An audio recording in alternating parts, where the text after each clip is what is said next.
জয় শ্রীকৃষ্ণ। রাধে রাধে। জয় জগন্নাথ। নমস্কার সকলকে। আপনাদের স্বাগত জানাই ধর্মতত্ত্ব তথা সনাতন ধর্ম বিষয়ক ইউটিউব চ্যানেলে। আশা করি আপনারা সকলেই রাধা গোবিন্দের কৃপায় খুব ভালো আছেন ও সুস্থ আছেন। বন্ধুরা, আগামী 24শে জুলাই শুক্রবার অনুষ্ঠিত হবে পবিত্র উল্টো রথযাত্রা। রথযাত্রার দিন নিজ গৃহ থেকে মাসির বাড়ি গুন্ডিচা মন্দিরে গমন করেন জগন্নাথ দেব, সুভদ্রা দেবী এবং বলরাম।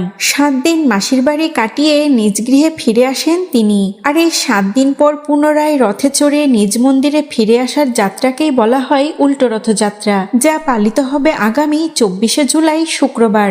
এই রথের দড়ি টানা বা রথের দড়ি একটু স্পর্শ করতে পারা প্রতিটি ভক্তের জন্য অত্যন্ত সৌভাগ্যের। শুদ্ধ মনে, শুদ্ধ বস্ত্রে এবং কিছু নিয়ম মেনে রথের দড়ি স্পর্শ করলে সে ব্যক্তির আর পুনর্জন্ম হয় না, এমনকি মহাপাপেরও বিনাশ ঘটে। তাই বন্ধুরা, উল্টো রথযাত্রার বিশেষ দিনে কিছু নিয়ম অবশ্যই মেনে চলবেন এবং ভুলেও খাবেন না এই খাবারগুলি। বন্ধুরা, আজকের ভিডিওটি কিন্তু খুবই গুরুত্বপূর্ণ হতে চলেছে, তাই শ্রোতা বন্ধুদের কাছে অনুরোধ, ভিডিওটি অবশ্যই মনোযোগ সহকারে ও ভক্তির সহিত সম্পূর্ণ শ্রবণ করবেন।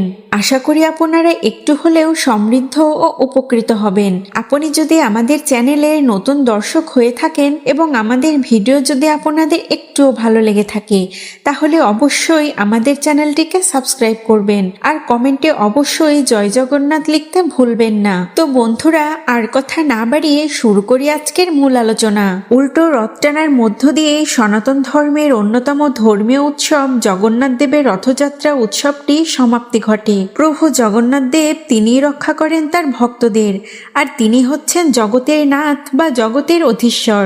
জগৎ হলো বিশ্ব আর নাথ হচ্ছে ঈশ্বর, অর্থাৎ জগন্নাথ দেব হচ্ছে বিশ্বের পালনকর্তা, স্বয়ং জগতের ঈশ্বর। তার অনুগ্রহ পেলে মানুষের মুক্তি লাভ হয়, জীবরূপে তাকে আর জন্ম নিতে কখনোই হয় না, অর্থাৎ পুনর্জন্ম হয় না জগন্নাথ দেবকে দর্শন করতে পারলে। এই বিশেষ দিনে আপনারা আপনাদের বাড়িতে সুখ শান্তি সমৃদ্ধি ভরে রাখতে চাইলে অবশ্যই ভক্তি সহকারে আপনারা এই বিশেষ দিনে জগন্নাথ দেবের পূজা অর্চনা করুন।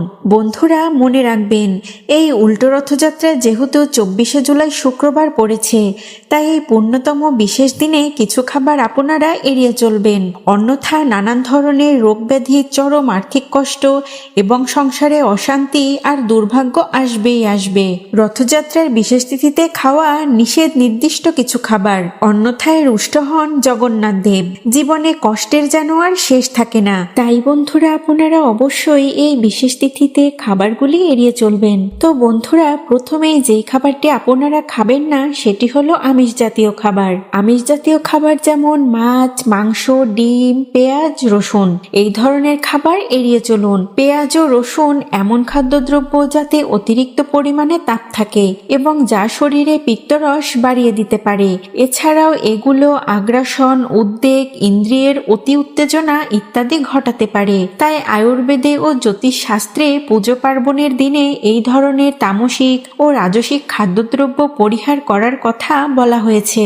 কারণ যে কোনো পূজা অর্চনা বা কোনো ধর্মীয় কাজ করতে হয় শান্ত মনে, ধীর ও স্থির চিত্তে। পুজোর সময় কোনো প্রকার হঠকারিতা উচিত নয়। অন্যদিকে মাছ, মাংস, ডিম হলো তামসিক প্রকৃতির খাবার। এই ধরনের খাবারগুলো শরীরে আলস্য, ক্লান্তি এবং অজ্ঞতা বাড়িয়ে তোলে, ধর্মীয় কর্মে বাধার সৃষ্টি করে, শরীরে জড়তা সৃষ্টি করে। আমিষ খেয়ে জগন্নাথের পুজো করলেও কোনো লাভ পাওয়া যায় না, বরং উল্টো ফল হতে পারে। তাই বন্ধুরা, আপনারা অবশ্যই উল্টো রথযাত্রার দিনে এই খাবারগুলি এড়িয়ে চলুন এবং নিজেকে ও আপনার পরিবারকে ধর্মীয় পথে ধাবিত করুন। এই দিনে আপনারা নিরামিষ আহার গ্রহণ করবেন এবং নিরামিষ আহার গ্রহণ করেই রথের দড়ি স্পর্শ করবেন, তবেই আপনারা জগন্নাথ দেবের কৃপা পেতে পারেন। তো বন্ধুরা, এবার আসি দ্বিতীয় নিষিদ্ধ খাবারটিতে। দ্বিতীয় নিষিদ্ধ খাবারটি হলো অতিরিক্ত ঝাল মশলাদার খাবার বা যে কোনো প্রকার প্রক্রিয়াজাত খাবার। এই খাবারগুলি নিষেধ করা হয়েছে কারণ এই অতিরিক্ত মশলাদার বা ঝাল খাবার রাজসিক খাবার হিসেবে বিবেচিত হয়। এই জাতীয় খাবার মানুষের মধ্যে উচ্চাকাঙ্ক্ষা, উত্তেজনা, রাগ ও অস্থিরতা বৃদ্ধি করে, যা ধর্মীয় কাজের জন্য একদমই উচিত নয়। অতিরিক্ত রাগ ও উত্তেজনার কারণে মানুষ তার বোধগম্য হারিয়ে ফেলে, যার ফলে বিভিন্ন প্রকার অপকর্মে নিজেকে জড়িয়ে ফেলে। আর কোনো শুভ দিনে কোনো প্রকার খারাপ কর্ম করা মানে ঈশ্বরের কৃপা লাভ থেকে নিজেকে বঞ্চিত করা, ঈশ্বরের আশীর্বাদ লাভ না করা। তো যদি আপনি চান জগন্নাথ দেবের আশীর্বাদ পেতে ও তার কৃপা পেতে, তাহলে ভুলেও জগন্নাথ দেবের উল্টো রথযাত্রার দিন কোনো প্রকার মশলাদার খাবার বা প্রক্রিয়াজাত খাবার খাবেন না। এতে করে তার কৃপা ও আশীষ প্রাপ্ত কিন্তু আপনি হতে পারবেন না। এছাড়াও এই নিয়মগুলো মেনে চললে একটি সুস্থ ও নিরাপদ জীবনযাপন আপনারা করতে পারবেন। এরপর আসি তৃতীয় নিষিদ্ধ খাবারটিতে। তৃতীয় নিষিদ্ধ খাবারটি হলো যে কোনো রকম তিতা জাতীয় খাবার। কোনো তিতা খাবার এই দিনে আপনারা খাবেন না। গরমে আমরা প্রত্যেকেই তেতো খাবার খাই ঠিকই, কিন্তু এই দিন ভুলেও মুখে তুলবেন না এই তেতো খাবার। উচ্ছে, করলা, নিম পাতা, কুলেখাড়া এই ধরনের তেতো খাবারগুলি এই দিনে খাবেন না, বা এগুলো দিয়ে তৈরি যে কোনো প্রকার খাবারও কিন্তু খাবেন না। এর ফলে অত্যন্ত হিতকর প্রভাব পড়তে পারে আপনার জীবনে। তো বন্ধুরা, এবার আপনাদের জানাবো জগন্নাথ দেবের উল্টো রথযাত্রার দিনে চতুর্থ কোন খাবারটি খেতেই নিষেধ করা হয়েছে। চতুর্থ নিষিদ্ধ খাবারটি হলো কলমি শাক ও পুঁই শাক। এই দুই প্রকার শাক আপনারা কিন্তু ভুলেও মুখে তুলবেন না এই দিনে। এই দুই শাক আমাদের প্রত্যেকের কাছেই অতি পরিচিত ও প্রিয় একটি শাক, কিন্তু রথের দিন কলমি শাক ও পুঁই শাক খেলে জগন্নাথ দেব কুপিত হন। এতে সংসারে অশান্তি নেমে আসে, আর্থিক অনটনও শুরু হতে পারে। তাই এই শাক দুইটি রথের দিনে মনে করে খাওয়া বাদ দিন। এতে করে সংসারে শান্তি বজায় থাকবে, সংসারে সমৃদ্ধিও বৃদ্ধি পাবে। ভক্তবৃন্দ, আপনারা চাইলে এই দিনে জগন্নাথ মহাপ্রভুর প্রসাদ গ্রহণ করেও দিনটি কাটাতে পারেন। কোনো মন্দির থেকে প্রসাদ সংগ্রহ করতে পারেন, বা নিজ গৃহে ভগবানকে ভোগ নিবেদন করে সেই প্রসাদ গ্রহণ করতে পারেন। তা অত্যন্ত শুভ ফলপ্রদেয়।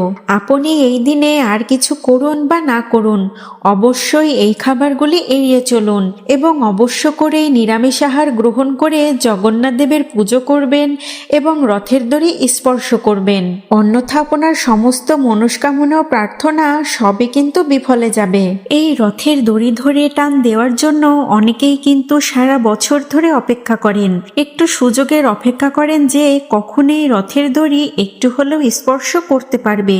যে ভক্তরা সুযোগ পান তাদের প্রত্যেককেই অত্যন্ত ভাগ্যবান ও ভাগ্যবতী বলেই মনে করা হয়। উল্টো রথযাত্রা উপলক্ষে বিভিন্ন মন্দিরে মাঙ্গলিক অনুষ্ঠান অত্যন্তই শুভ ফলদায়ী। বিশেষ করে হরিনাম সংকীর্তন, মঙ্গল কামনায় অগ্নির্থী যজ্ঞ, মহাপ্রসাদ বিতরণ, পদাবলী কীর্তন, শাস্ত্রাধি পাঠ, আরতি বিশেষভাবে করা হয়।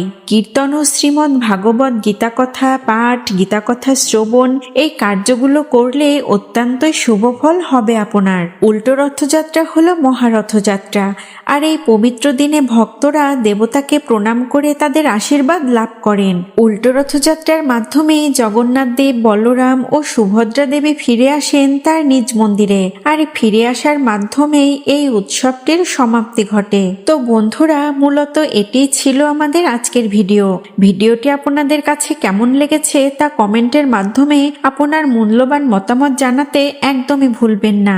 আর আপনি যদি আমাদের চ্যানেলে নতুন দর্শক বন্ধু হয়ে থাকেন, তাহলে বিনীত অনুরোধ করব চ্যানেলটিকে অবশ্যই সাবস্ক্রাইব করবেন এবং পাশে থাকা নোটিফিকেশন বেল আইকনটি অন করে রাখবেন। এতে করে আমি যখনই নতুন কোনো ধর্মীয় ভিডিও পোস্ট করব তা সবার আগে পৌঁছে যাবে আপনার কাছে, আর আপনি একটু হলেও সমৃদ্ধ ও উপকৃত হবেন আশা রাখি। আর কমেন্টে অবশ্যই জয় মহাপ্রভু জগন্নাথ দেবের জয় ও জয় জগন্নাথ লিখতে একদমই ভুলবেন না। ভিডিওটি ভালো লাগলে অবশ্যই ভিডিওতে একটি লাইক করবেন এবং আপনাদের মতামত আমাদের অবশ্যই জানাবেন, কেননা আপনাদের মূল্যবান মতামতের কারণেই আমরা নতুন নতুন কাজের অনুপ্রেরণা পাই। তো বন্ধুরা, ভিডিওটি আজ এখানেই শেষ করছি। সকলে ভালো থাকবেন ও সুস্থ থাকবেন পরম করুণাময় ঈশ্বরের অশেষ কৃপায়। জয় জগন্নাথ, জয় জগন্নাথ, প্রভুর জয়।